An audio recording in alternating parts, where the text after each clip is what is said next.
Assalamualaikum warahmatullahi wabarakatuh. Selamat pagi soli-solihah Ibu Guru.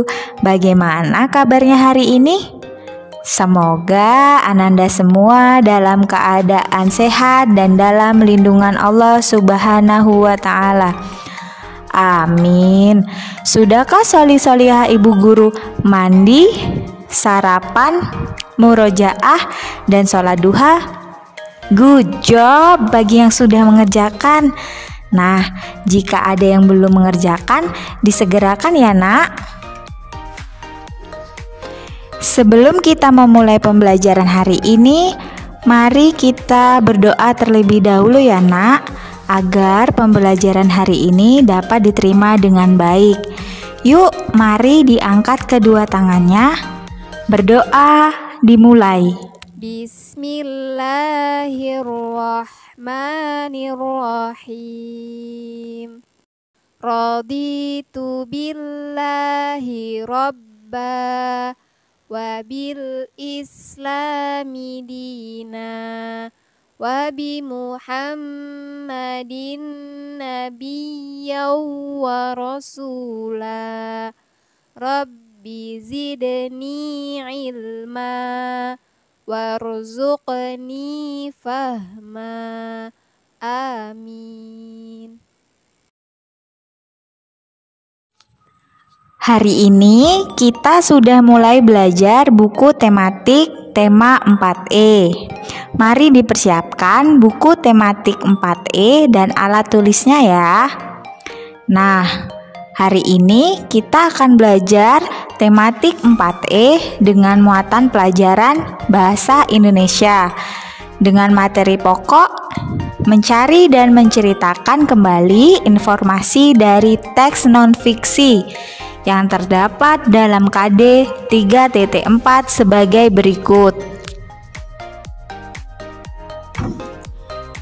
Dengan mempelajari materi pada hari ini, Ibu harapkan peserta didik mampu menggali informasi dari teks non-fiksi.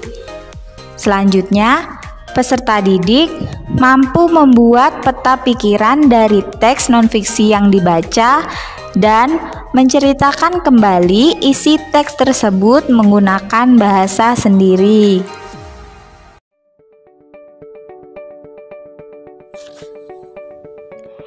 Soli-solihah, ada yang tahu tidak apa yang dimaksud dengan teks non-fiksi? Benar, teks non-fiksi adalah tulisan atau karangan yang dibuat berdasarkan fakta, realita, atau hal-hal yang benar-benar terjadi dalam kehidupan sehari-hari. Lalu, apa saja ya contoh-contohnya?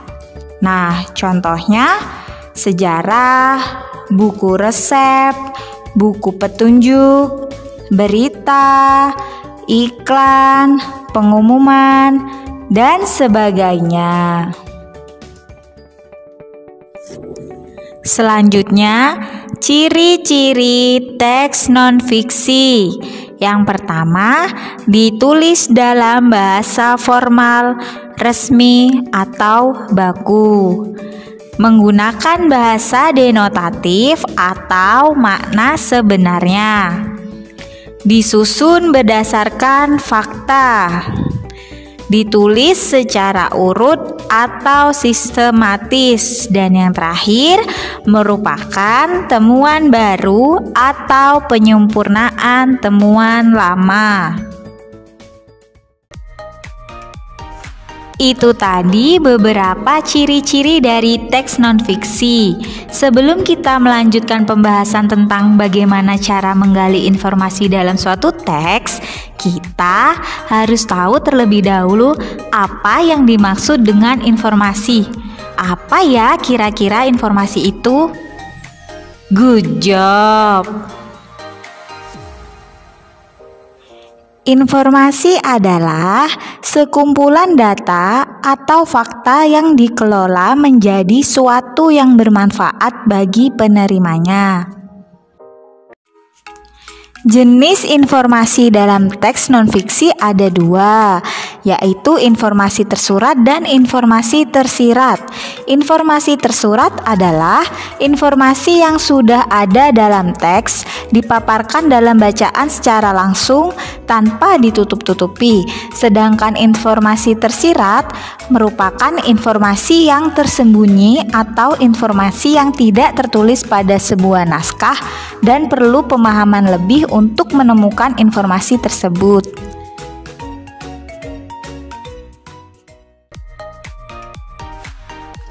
Selanjutnya, kita akan membahas tentang bagaimana cara menggali informasi atau pengetahuan baru dalam suatu teks. Nah, berikut ini cara menggali informasi dalam bacaan.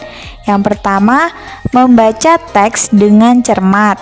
Yang kedua, menggarisbawahi gagasan pokok setiap paragraf.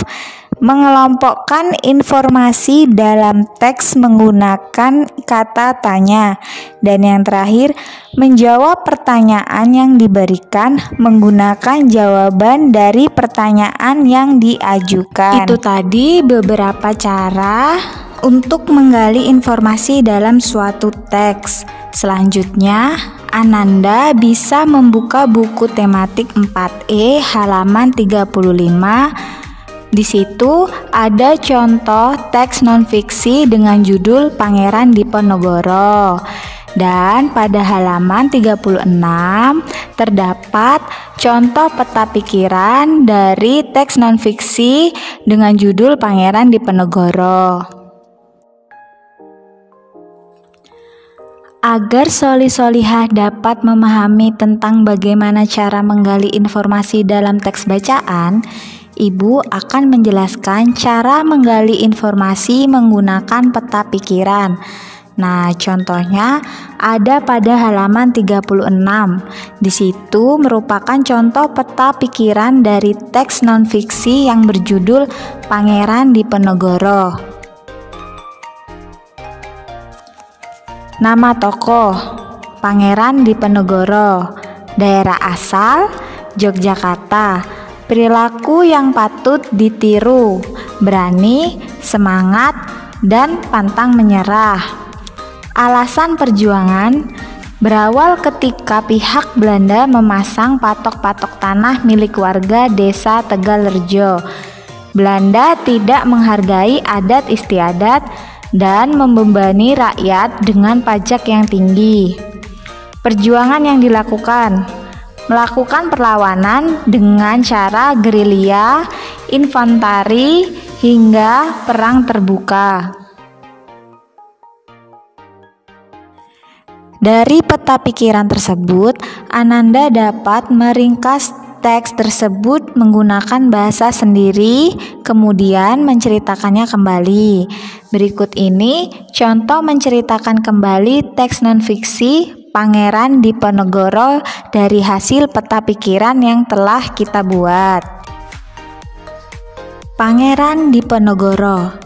Pangeran Diponegoro lahir di Yogyakarta tanggal 11 November 1785. Beliau merupakan putra sulung dari Hamengkubuwono III. Perang Diponegoro terjadi pada tahun 1825 sampai 1830. Terjadinya perang tersebut karena pihak Belanda yang tidak menghargai adat istiadat dan sewenang-wenang membebani rakyat dengan pajak yang tinggi. Pangeran Diponegoro dan rakyatnya melawan Belanda dengan gerilya, infanteri, hingga perang terbuka. Perang Diponegoro merupakan perang terbesar yang terjadi hampir di seluruh wilayah Jawa, sehingga disebut Perang Jawa. Nah, itu tadi contoh peta pikiran dan menceritakan kembali isi teks non-fiksi Pangeran Diponegoro. Apakah sampai di sini Ananda sudah paham dengan bagaimana cara menggali informasi menggunakan peta pikiran? Good job. Selain menggunakan peta pikiran, menggali informasi dalam suatu teks dapat juga menggunakan tabel KW. Apakah Sholih-Sholihah sudah tahu apa yang dimaksud dengan tabel KW? Good job. K berasal dari kata know atau yang disebut dengan pengetahuan yang sudah kita ketahui. Sementara W berasal dari kata wonder atau apa yang ingin kita ketahui lebih lanjut. Contoh menggali informasi menggunakan tabel KW terdapat pada buku tematik 4E halaman 41. Silakan Ananda buka halaman tersebut.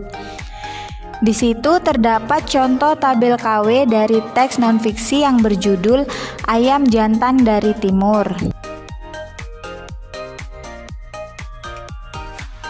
Setelah Ananda membaca teks dengan saksama, Ananda dapat mengisi tabel KW dengan contoh sebagai berikut. Pada tabel No atau apa yang sudah aku ketahui tentang Sultan Hasanuddin. Yang pertama, Sultan Hasanuddin adalah raja kerajaan Goa. Yang kedua, Sultan Hasanuddin dikenal sebagai raja yang berani dan gigih. Yang ketiga, beliau wafat pada tanggal 12 Juni 1670. Selanjutnya, kita dapat mengisi tabel wonder atau apa yang ingin aku ketahui lebih lanjut tentang Sultan Hasanuddin. Yang pertama, mengapa kerajaan Bone membantu Belanda? Yang kedua, mengapa Sultan Hasanuddin dijuluki ayam jantan dari timur? Dan yang ketiga, bagaimana perjuangan Sultan Hasanuddin dalam melawan kesewenang-wenangan Belanda? Nah, itu tadi contoh tabel KW yang sudah Ibu buat. Ananda bisa mencobanya di rumah sendiri. Sampailah kita pada kesimpulan pembelajaran hari ini. Kesimpulannya, teks non-fiksi adalah tulisan atau karangan yang dibuat berdasarkan fakta, realita, atau hal-hal yang benar-benar terjadi dalam kehidupan sehari-hari.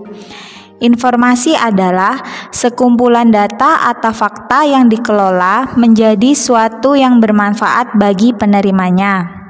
Jenis informasi dalam teks non-fiksi dibagi dua, yaitu informasi tersirat dan tersurat.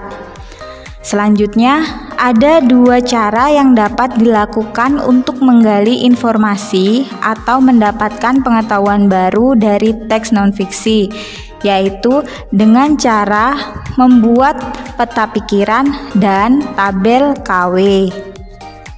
Cara menggali informasi dalam bacaan. Yang pertama, membaca teks dengan cermat. Yang kedua, menggarisbawahi gagasan pokok setiap paragraf. Mengelompokkan informasi dalam teks menggunakan kata tanya. Dan yang terakhir, menjawab pertanyaan yang diberikan menggunakan jawaban dari pertanyaan yang diajukan. Baiklah, agar Sholih dan Sholihah lebih paham materi pada hari ini, tugasnya adalah mengerjakan soal Ayo Berlatih pada halaman 45 nomor 3. Jadi yang dikerjakan hanya nomor 3 saja ya nak. Tugas dikumpulkan paling lambat pukul 5 sore. Apabila Ananda belum bisa mengumpulkan tugas pada waktu tersebut, diharapkan teruntuk ayah dan bunda dapat mengkonfirmasi terlebih dahulu ke ibu guru. Alhamdulillah, pembelajaran hari ini telah selesai. Semoga Sholih Sholihah dapat memahami materi yang ibu sampaikan pada hari ini. Sebelum Bu Guru menutup pembelajaran hari ini, Ibu Guru berpesan untuk Sholih Sholihah selalu tertib sholat 5 waktunya, murojaah, dan patuh pada ayah bunda, serta ibu mohon maaf apabila terdapat kesalahan. Akhir kata, ibu akhiri wassalamualaikum warahmatullahi wabarakatuh.